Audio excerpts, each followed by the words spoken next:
Partial டிஃப்ரென்ஷியேஷனுடைய notations என்ன அப்படின்னு நான் இதில் காட்டியிருக்கேன். இப்போ பார்த்தீங்கன்னா F is a function of X and Y அப்படி இருந்ததுன்னா அதனுடைய பார்ஷியல் டிஃப்ரென்ஷியேஷன் எப்படி எழுதணும் அப்படிங்கிறத இதில் சொல்லியிருக்கேன். இதை கம்ப்ளீட்டாக தெரிஞ்சுக்கிறதுக்கு முன்னால் சேனலுக்கு நியூவாக இருந்தீங்கன்னா சப்ஸ்கிரைப் பண்ணிக்கோங்க. இன்ஜினியரிங் காலேஜில் ஜாயின் பண்ணி படிச்சுட்டு இருந்தீங்கன்னா இன்ஜினியரிங் மேத்தமெட்டிக்ஸ் 1 கம்ப்ளீட்டாக சிலபஸ் ஆர்டர் படி கொடுத்துட்ருக்கேன். அண்ணா யூனிவர்சிட்டியாக இருந்தாலும் சரி, டீம்டு யூனிவர்சிட்டிஸாக இருந்தாலும் சரி, அட்டானமஸ் காலேஜாக இருந்தாலும் சரி, சிலபஸ் வந்து ஆல்மோஸ்ட் சேமாக இருக்குது. இன்ஜினியரிங் மேத்தமெட்டிக்ஸுக்கு டிஃப்ரென்ஷியல் கால்குலஸ் கம்ப்ளீட்டாக கொடுத்துருக்கேன். இப்போ பார்ஷியல் டிஃப்ரென்ஷியேஷன் கொடுத்துட்ருக்கேன். நம்ம கூட தொடர்ந்து ட்ராவல் பண்ணிங்கன்னா இன்ஜினியரிங் மேத்தமெட்டிக்ஸை நீங்கள் என்ஜாய் பண்ண ஆரம்பிச்சிடுவீங்க.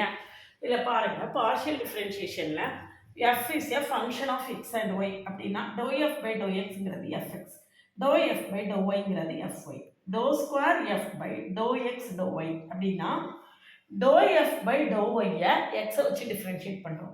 அப்போ எஃப் ஒய்யை எக்ஸை வச்சு டர்ன் பண்ணுறோம், எஃப் எக்ஸ் ஒய். இதை வந்து எஃப்எக்ஸை இன்னொரு தடவை எக்ஸை வச்சு பண்ணுறோம், எஃப் எக்ஸ் எக்ஸ். எஃப் ஒய்யை இன்னொரு தடவை ஒய்யை வச்சு பண்ணுறோம், எஃப் ஒய் ஒய்.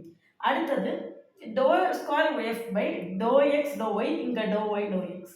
அப்போ டோ எஃப் பை டோ எக்ஸை நம்ம ஒய்யை வச்சு டிஃப்ரென்ஷியேட் பண்ணுறோம். அப்போ எஃப் ஒய் எக்ஸ்.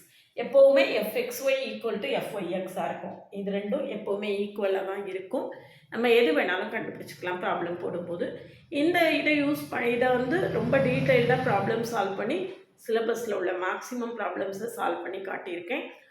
அந்த வீடியோஸ் எல்லாம் கமெண்ட்லேயும் டிஸ்கிரிப்ஷன் லிங்க் இருக்குது. பார்ஷியல் டிஃப்ரென்ஷியேஷன் பிளேலிஸ்ட் வச்சுருக்கேன். டிஃப்ரென்ஷியல் கால்குலஸ்னு பிளேலிஸ்ட் இருக்குது, பாருங்கள். நம்ம கூட தொடர்ந்து ட்ராவல் பண்ணுங்கள். நீங்கள் இன்ஜினியரிங் மேத்தமெட்டிக்ஸை என்ஜாய் பண்ணுவீங்க.